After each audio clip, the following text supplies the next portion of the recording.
What's up, guys? Jay, MorninAfterKill, and I'm back here on Destiny.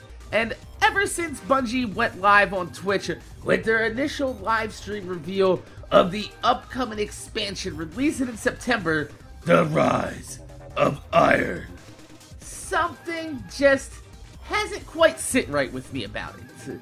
And I had this same feeling back when I first saw the giant servitor that might actually be a restored Sepix Prime in his ultimate form. And what I'm talking about is the term that Deej threw around quite liberally: Iron Lord. And it's not just during the live stream reveal either, right? All throughout E3, Deej pretty much stuck to the same basic script from the live stream reveal. You know, Siva, Ancient Enemy, Fallen Earth, Peg Leg Dregs, blah blah blah yada yada. And if you've been following along Destiny and the pre-release Rise of Iron coverage, then you know the exact spiel I'm talking about. And it all seems innocent enough, right? It's like Power Rangers. Each year we have a new threat, which is a slight variation of an old threat, and we need to go seek out new powers from a new mentor to fight this new threat. It may be a simple concept in theory, but it's a simple concept that works. It gives you just enough different, mixed with a combination of more of the same, to keep fans engaged and happy with the series.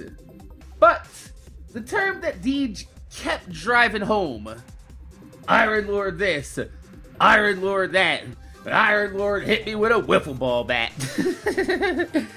It got me to thinking, like, what if Deej just isn't using this term liberally to sell us a game? What if it verifiably means that we're gonna be Iron Lords in the most literal sense of the word? What does this mean for Destiny if we become actual Iron Lords? Well, the only Iron Lord I currently know of is this big, shiny motherfucker that's in the tower right now as we speak, Lord Saladas. So, what do we know about Saladin? Not very much. I mean, he's got a big-ass hammer, some mean-ass wolves, and he comes once a month to help train Guardians in the Crucible. He also rewarded you with weapons that used to be reforgeable, but mysteriously in year 2 of Destiny, nope, not reforgeable anymore.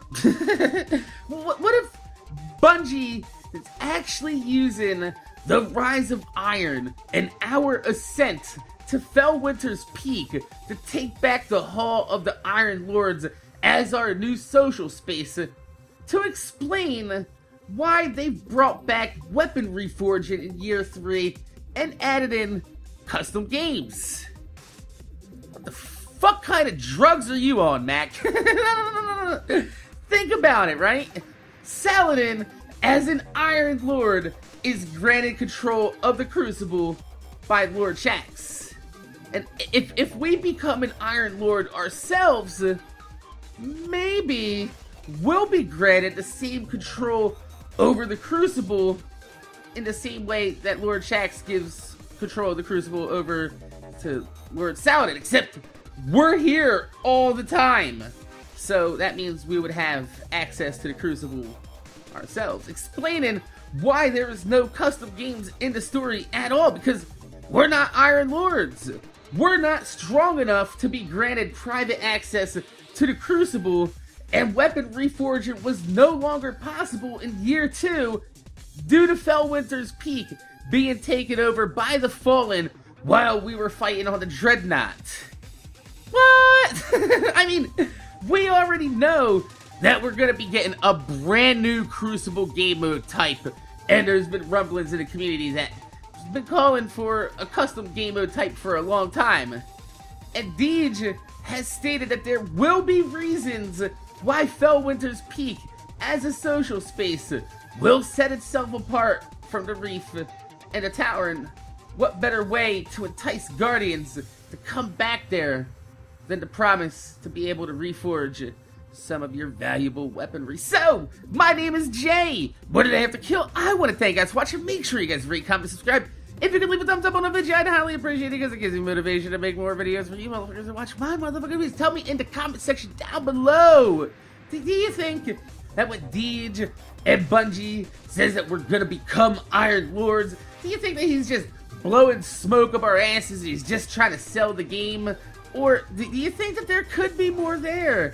Like possibly hinting at the story of the game, explaining why some of the things like custom games weren't available for year 1 and year 2, even though we all know that it was most likely console limitations for last generation, or why they took away weapon reforging in year 2, even though we know that they were kind of tired of people re-rolling for the Crucible to get God roll weapons, and maybe now the weapon reforgers kind of weak, but we can still do it, but there's going to be a limited amount of times that we're going to do it. Do you think that they're going to use the story to explain why some of these things happened in Destiny year 1 and year 2? Or do you think that I'm just looking way too... Ooh, I'm looking too deep.